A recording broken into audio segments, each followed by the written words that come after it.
Herzlich willkommen zum neuen Video. Das letzte ist jetzt schon eine Weile her, heute ist der 1. Mai und es soll darum gehen, was mich an meiner Honda CBR 650R aus dem Baujahr 2024 stört, welche Erfahrungen ich jetzt gemacht habe. Ich werde das Motorrad ein bisschen im Vergleich setzen zur Honda CBR 600RR, zur Yamaha R7 und zur Kawasaki 650.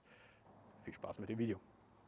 Als erstes wird heute das Gewicht von dem Motorrad betrachtet, dann das digitale Menü, der Preis, die Vibration, die in bestimmten Drehzahlbereichen auftauchen. Und als letzter Punkt, insbesondere für den europäischen Markt bzw. den deutschen, ist es das Abgassystem, wo es dann doch einige Einschränkungen gibt. Fangen wir an mit dem Gewicht. Die Honda CBR 650R ist im Vergleich zur 600RR, zur Yamaha R7 und auch zur Kawasaki Ninja 650 mit Abstand die schwerste Maschine und wahrscheinlich auch die schwerste aktuell verfügbare Sportmaschine oder Sport-Touring-Maschine, die man sich in dem Segment kaufen kann. 209 Kilo bringt das Motorrad vollgetankt auf die Waage. Die CBR 600RR und die Kawasaki Ninja 650 schlagen hier mit 193 Kilo zu Buche, also ganze 16 Kilo leichter. Und die Yamaha R7 mit 188 Kilo ist ganze 21 Kilo leichter. Das bedeutet, beim Manövrieren jetzt auf Schotter, Sand oder wenn es einen leichten Abhang gibt, ist diese Maschine hier auch wirklich am schwersten zu handhaben. Ist man jetzt ein eher leichterer Mensch und auch ein bisschen schwächer gebaut, kann es hier durchaus eine Überlegung wert sein, zu eins der anderen Maschinen zu greifen. 209 Kilo, naja, mit den Lenkern, das muss auch bewegt werden. Das ist mitunter ein bisschen anstrengend und man sollte zumindest darüber nachdenken, ob man das Ganze so handeln kann. Als nächstes kommt der Preis. Die Honda CBR 650R kommt für roundabout 11.300 € vom Händler und ja, also effektiv ist bei dem Motorrad dann auch schon nahezu alles dabei. So ein bisschen Schnickschnack kann man noch oben drauf buchen, wie jetzt zum Beispiel beheizbare Griffe oder die Sportabdeckung für hier hinten. Ansonsten kriegt man für 11.300 € ein Motorrad hingestellt, wo alles dran ist. Im direkten Vergleich die Honda CBR 600RR, die kostet roundabout 13.000 €, also nicht mal ganz 2.000 € mehr, bietet dafür knapp 16 Kilo weniger Gewicht, 25 PS mehr und deutlich mehr Elektronik. Die Kawasaki Ninja 650 ist in dem Segment mit Abstand die günstigste Alternative. Hier sollte man gerade bedenken, wenn man jetzt einen A2-Führerschein macht, ja, da hat die Honda CBR so wie alle anderen 48 PS, Enddrossel 95 PS und die Kawasaki nur 68. Wechselt man vom A2-Führerschein auf den A-Führerschein und möchte dann ebenfalls das Motorrad wechseln, könnte man ja durchaus darüber nachdenken, zum günstigeren Motorrad zu greifen. Für die Kawasaki 650 haben wir ebenfalls ein Video hier auf dem Kanal und ja, das Motorrad bietet effektiv ebenfalls alles und kostet gerade mal 8.900 €, also mit Abstand ja, deutlich weniger als die Honda. Die Yamaha R7 als Leichtgewicht unter den Motorrädern kommt auf 73 PS, wenn sie entdrosselt wird. Hier gilt das gleiche wie bei der Kawasaki. Wenn man vom A2 auf den A-Führerschein wechseln, das Motorrad abstoßen möchte, muss man sich überlegen, ob man zu der Maschine greift. Der Preis mit 10.300 € ist jetzt nicht signifikant weniger als bei der Honda, aber doch schon ein Preisunterschied vorhanden. Kommen wir zur Kritik an der Abgasanlage, was jetzt explizit den europäischen bzw. den deutschen Markt betrifft. Hier ist es so, dass ich lange darüber nachgedacht hatte, eine andere Auspuffanlage an diesem Motorrad anzubauen. Kernproblem an der Sache ist, dass es bisher nur einen Hersteller gibt, der hier eine wirkliche Straßenzulassung hat, und das ist der Hersteller Arrow, bei dem sich dann im Nachhinein herausgestellt hat, dass, wenn man diesen Auspuff austauscht, die Motorkontrollleuchte in regelmäßigen Abständen aufleuchtet und man da jetzt nicht sonderlich viel dran machen kann. Also Honda unterstützt da nicht, nachvollziehbar. Man kann selbst am Steuergerät rumspielen, um die Meldung wegzukriegen.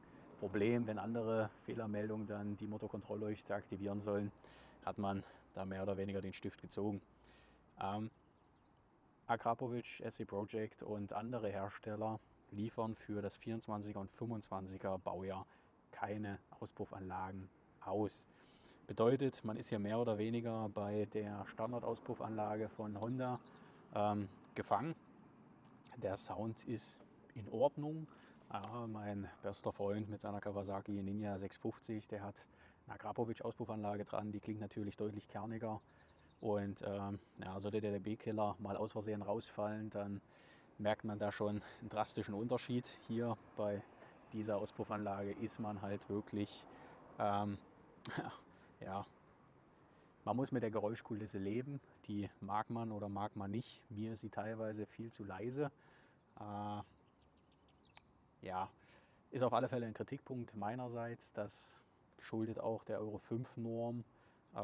Die Hersteller für die Auspuffanlagen jetzt für dieses Motorrad nicht die Vielfalt bieten wie bei vielen anderen Motorradherstellern bzw. auch Modellen. Sollte bedacht werden, also wer jetzt auf einen kernigen Sound steht, die 24er und 25er Serie und womöglich auch alle, die dann darauf jetzt folgen von der Honda CBR 650, sind zumindest für den deutschen Markt schwierig bedienbar, was die Auspuffanlage angeht. Also wer auf kernigen Sound steht, sollte vielleicht nicht zu diesem Motorrad greifen. Ja, der nächste Kritikpunkt bezieht sich eigentlich auch direkt auf das TFT-Display. Hier muss man sagen, das ist wirklich nicht so sonderlich gut designt. Also man hat die Möglichkeit, hier schwarz und weiß als Hintergrund einzustellen. Man sieht, in welchem Gang man ist und ja, die Restreichweite, was die Tankfüllung und die Kilometer angeht, das ist alles schön. Während der Fahrt, wenn man jetzt zum Beispiel die Griffheizung einstellen möchte, muss man sich immer durch das Menü durchklicken, um zu wissen, in welcher Einstellung man jetzt ist. Das ist ja während der Fahrt manchmal auch gar nicht so angenehm, ehrlicherweise, sich hier durchzuhangeln. Die größte Kritik, muss man hier aber sagen, ist, dass man einerseits die Wassertemperatur oder die Öltemperatur nicht sehen kann während der Fahrt. Und es gibt hier auch wirklich gar keine Möglichkeit, sich die während der Fahrt anzeigen zu lassen. Wenn das Fahrzeug im ersten Gang ist und sich bewegt, dann passiert hier gar nichts. Ja, also der Zugriff auf die Einstellung wird unterbunden durch Honda, der ist gesperrt. Das heißt, man muss das Motorrad in Leerlauf befördern. Ja, das ist jetzt im Straßenverkehr ein bisschen schwierig. Man muss irgendwo anhalten und dann kann man sich das anschauen. Hier kann man natürlich argumentieren, okay, gut, wenn man jetzt im Motorrad jetzt circa 10, 15 Minuten gefahren ist, selbst im fließenden Straßenverkehr, dann ist die Maschine auch wirklich warm. Ja, jetzt im Frühjahr muss man halt die Zeit da mehr oder weniger abwarten. Im Sommer geht es recht schnell. Die fehlende Anzeigemöglichkeit, was das Menü angeht, da weiß ich selbst nie so recht, warum da verzichtet wurde. Das wäre jetzt kein großer Akt gewesen. Bei den anderen Modellen, da klappt es ja auch. Störender Punkt auf jeden Fall, wenn man sich verschiedene Sachen in den Einstellungen hier während der Fahrt anschauen möchte. Und ja, gleichzeitig die Honda-App oder Sync-App, die ist ziemlich bescheiden, ehrlicherweise. Also das, was man sich da anzeigen lassen kann und auch die Navigation über dieses TFT-Display, die ist vorhanden, aber die ist wirklich nicht gut. Also es bietet sich einfach an, sich hier vorne direkt ein Handy zu mounten und dann über Google Maps sich das Ganze anzeigen zu lassen, denn die Navigation über dieses TFT-Display ist einfach wirklich furchtbar.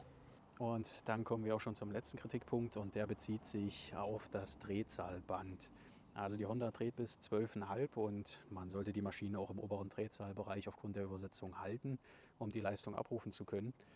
Das ist jetzt per se nicht das Problem.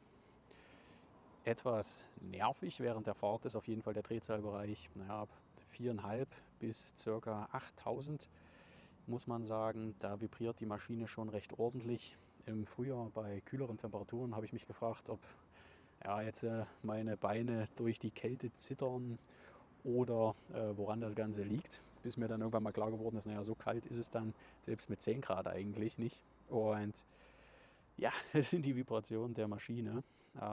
Das merkt man schon auf den Fußrasten und auch im Lenker. Also gerade so um die 7000 Umdrehungen, 6 bis 7000, da ist es eigentlich am störendsten. Da vibriert die Maschine schon ganz ordentlich. Also entweder darunter oder darüber ist alles supi. Aber dieser Drehzahlbereich, da weiß ich nicht so recht, warum die Maschine da so dermaßen unrund läuft. Ist für den fließenden Stadtverkehr, würde ich meinen, schon störend. Also für mich auf jeden Fall ein Kritikpunkt an dieser Maschine. Diese 5 Kritikpunkte sind jetzt nicht sonderlich gravierend. Das sind einzelne Punkte, die mich im Nachhinein oder im Vergleich etwas stören oder über die ich zumindest nachgedacht habe. Wem jetzt die 209 Kilo nicht abschrecken und wer auch das Budget hat für diese Maschine, der wird mit einem sehr guten Paket dennoch belohnt und ich würde mir die Maschine auch genauso wieder kaufen, um das mal an der Stelle anzubringen. Der größte Kritikpunkt eigentlich unter den genannten für mich selbst ist die Auspuffanlage. Da hätte ich gerne ein bisschen mehr Rums. Muss ich mich jetzt einfach mit arrangieren. Für mich jetzt mit dem Blick in die Zukunft wird nach dieser Maschine im kommenden Sommer höchstwahrscheinlich die Honda CBR 600 RR folgen. Ja, Kernpunkte sind da einerseits die verbesserte Elektronik, das Leistungsplus auf 120 PS und auch das Gewicht sowie insgesamt eigentlich die Optik. Deutlich sportlichere Maschine. Die CBR 650R kann ich als Einstiegsmotorrad weiterhin empfehlen. Also selbst bei der benannten Kritik wird man hier zufrieden sein. Und ja, ich hoffe, ich konnte euch in diesem Video meine persönliche Meinung beziehungsweise die Kritik, die ich jetzt an der Maschine habe, vermitteln und einzelne Punkte liefern, über die man vielleicht vor dem Kauf nochmal nachdenken kann. So, und wir sehen uns beim nächsten Video.